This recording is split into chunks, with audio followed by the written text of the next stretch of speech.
Welcome to Customer Service for the Residential Service Technician, a video series designed to help you enhance your customer service skills in the field. As a residential service technician, you are exposed to all kinds of customers.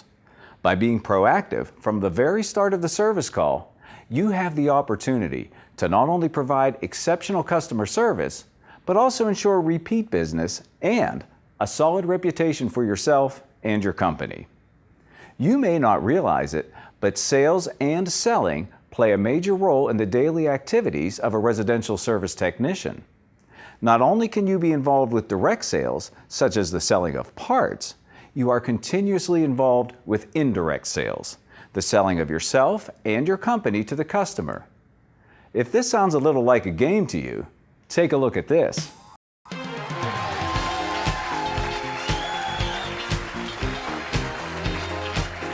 Welcome to the selling game.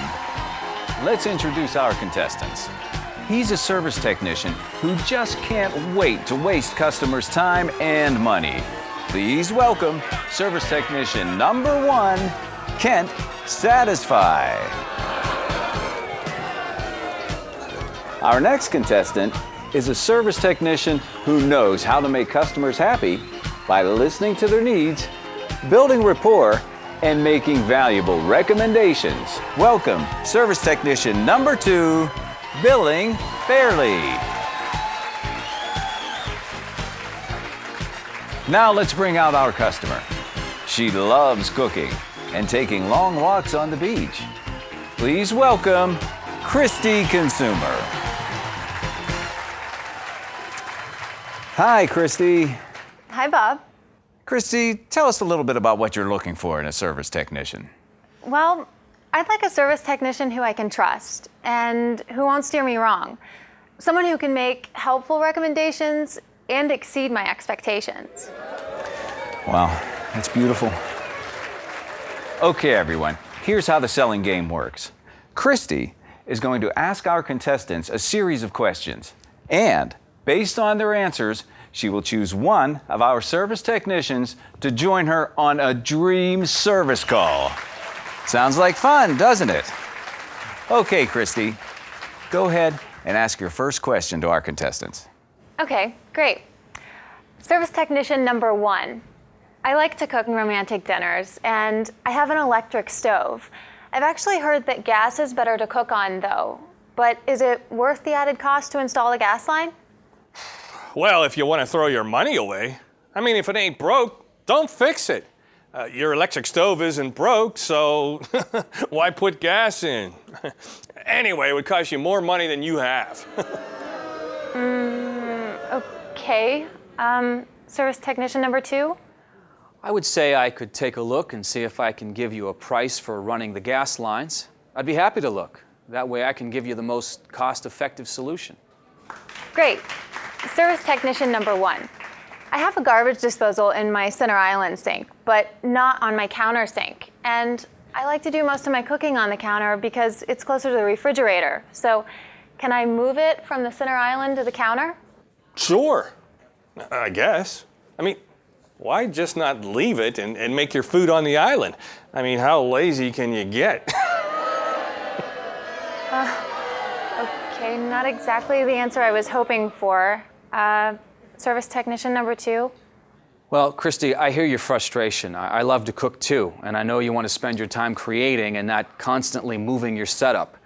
I would suggest keeping the one you have to avoid changing the plumbing setup under the island sink and adding a second disposal under the counter sink. This will give you the option to prepare on either one. And the new disposal we would put in would be an Energy Star model, which costs less to operate than the older units. Wow, I never would have even thought to do that. Okay, service technician number 1. I want to do my part to be more green. Can you help me with that? I don't know. Maybe eat more vegetables? Okay. Service technician number 2? Well, that's a great question, and there are so many ways to not only make your home more green, but also save on utility bills. I would suggest starting by evaluating your current fixtures and systems by conducting a water audit. This will help determine which fixtures, if any, are in need of replacement, and will also reveal any inefficiencies in your water system. We can also look at several energy-saving fixtures and appliances and even replace your light bulbs with low-wattage fluorescent bulbs. You know, service technician number 2, I really like the way you think. And actually, it reminds me of a similar question that I have. Service technician number 1, I'm noticing that I'm using a lot of water waiting for the shower to warm up. It seems like it takes the hot water a long time to get to the shower. Why is this, and what can be done? Well, everyone has to deal with it. I mean, it's just the way it is. I would just put a bigger hot water heater in. All you have to do is just run the water for a while as you're getting ready. And with your new king-size tank and heater, you'll never run out. That's what you really need. Well, actually, the hot water from the hot water tank in the basement has to travel all the way up to your shower upstairs. And the hot water left in the pipes loses its heat over time. A great way to ensure that your water is hot immediately when you take a shower is to have me install a gravity return system, which would require us running a pipe from your hot water heater to the furthest fixture away that is the most accessible. This will provide the circulation that is needed, but sometimes isn't possible in an existing home because of the accessibility of running a new pipe. Another thing we could do is install an under-sink circulation pump in the bathroom upstairs. This option is easy to install, but also requires electricity, so it's not as energy efficient.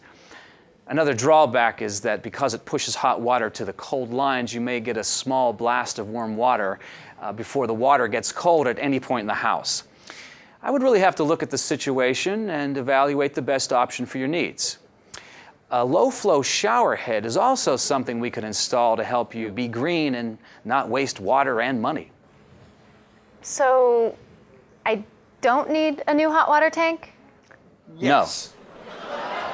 Well, Christy, it looks like a clear answer to that question just went down the drain. Okay, we're going to take a short break, but we'll be right back with more of The Selling Game. We've been having a little bit of fun with the idea of selling, but there is a lot we can learn from our 3 contestants. Christy has some definite needs and wants with her current home situation and is looking for answers from someone she can trust. By recognizing and addressing their needs as your top priority, the customer feels that you are putting them first. You're selling yourself to the customer as someone who has their interest in mind. Which technician has done a better job of that so far? Now let's discuss needs and wants. As we've heard, Christy wants to have quicker hot water for her shower. Service technician number 1 wants to sell a hot water tank. By putting what he wants ahead of what she needs, she will not only have a considerable bill for the new water heater to deal with, she will also encounter higher water bills. This solution is not in keeping with her needs or wants and would make her a very unhappy customer. However, service technician number 2 took the time to assess the situation and propose a solution that not only solves the problem, but would save her money with her water bill. He also noticed that Christy is interested in helping the environment. With this green solution, not only has he solved the problem, but did so in a way that will make her extremely happy. By passing on trying to sell the easy big-ticket item, and by putting her first in his considerations, it looks like technician number 2 is off to a good start on winning the game and a new customer.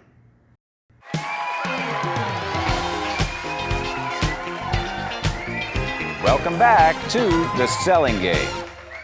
Christy, I know that you're dying to find out more about our service technicians, so you can decide who goes out on the dream service call. Take it away. Thanks, Bob. Service technician number 2. I'm noticing that my downstairs toilet tank seems to constantly want to fill back up, and there are some cracks in it. I'm not sure if that's wrong or if it's just because it's older. Keep in mind, I don't really want to sink a lot of money into it because it's in the basement. Well, most likely the water is just draining out to the bowl and causing the float in the tank to trigger when it reaches a low level, which will fill the tank up over and over. Most likely, you have a leak in your flapper, which releases the water to the bowl when you push the handle. This is wasting water, but can be fixed rather easily. Since it is an older toilet, I would evaluate its efficiency and most likely recommend a newer low-flow or dual-flush toilet. These new units actually let you choose to have more water when needed and perform a low water flush when you don't need the extra water.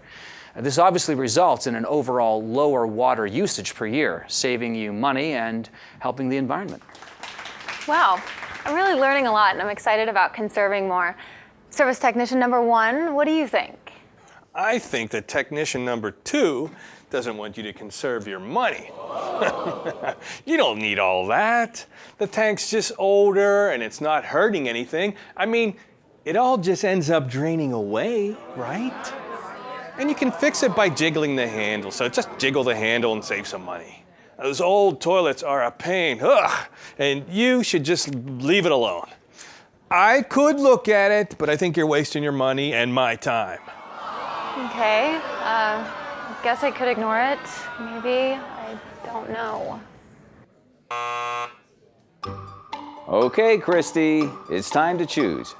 Are you going to go out with service technician number 1? Or will it be service technician number 2? And we'll find out right after this message. That last question presents an interesting scenario. Service tech number 1 doesn't want to be bothered with trying to fix an older tank and has led the customer to believe that there is no problem. He also thinks that telling her what she wants to hear is the best way to keep a customer. This couldn't be more wrong. Ignoring the problem is definitely not in her best interest and certainly not what she needs. First, she will continue to have a higher water bill than she would if the toilet were repaired. Second, if that older tank were to continue to have problems, she would be in for much more expense than the price of a new tank, especially when the water savings from the new tank would offset the cost. Always remember, a bad end result for a customer also means an end to repeat business for you. Even though it was the more difficult choice to explain to the customer, service technician number 2 proposed a solution that puts the customer's needs first, even before her wants. This option may appear to be a little more expensive at first, but in the long run, it will more likely save her money. A solution that has the customer's interest in the forefront is a win-win situation. The customer wins the benefits of a problem solved correctly, and you win the benefits of repeat business, plus some great word-of-mouth advertising.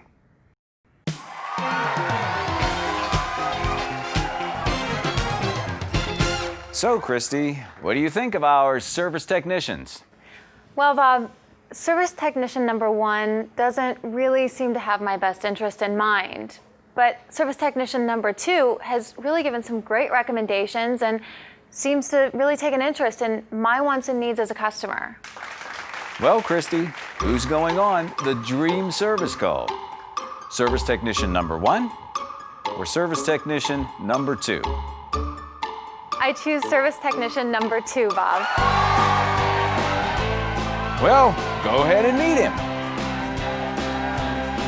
His name is Billing Fairly, and he's ready to make you a repeat customer. Johnny, tell them what they want. Well, Bob, Christy Consumer has just found a service technician that can guide her in making the right decisions based on her needs and wants. Billing Fairly has won over his customer by building rapport and making valuable recommendations, ensuring future work and referrals. It's a win-win. Well, that's all the time we have today. And remember, when you're servicing a home, you're on the front line of sales and have every opportunity to make your recommendations. Selling during a service call is a great way to not only showcase your expertise, but help the customer maximize their future savings.